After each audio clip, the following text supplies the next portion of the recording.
ang tamad na ahas. Ala, nakahiga lamang si ahas sa kanyang kuweba. Mag-ipon ka na ng pagkain, ahas. Malapit nang dumating ang tag-ulan. Mahihirapan kang makakuha ng makakain kapag lumakas na ang ulan. Ang paalala ni Kuneho. Hindi pinansin ni ahas si Kuneho. Kayang-kaya kong makakuha ng makakain kapag gusto ko. Mapamaraan at magaling akong ahas. Nagyayabang na sabi niya sa sarili habang patuloy sa pamamahinga. Lumipas ang maraming araw. Presko ang hangin. Dumating na ang tag-ulan. Ito ay nagtagal. Nagutom si ahas.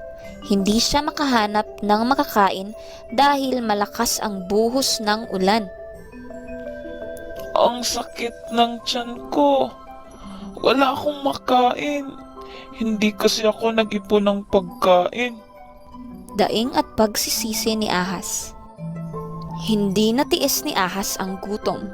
Pinuntahan niya ang imbakan ng pagkain ni Kuneho. Halos maubos ni ahas ang pagkain doon nang biglang bumukas ang pinto. Magnanakaw! Bakit mo inubos ang pagkain pinaghirapan kong ipunin?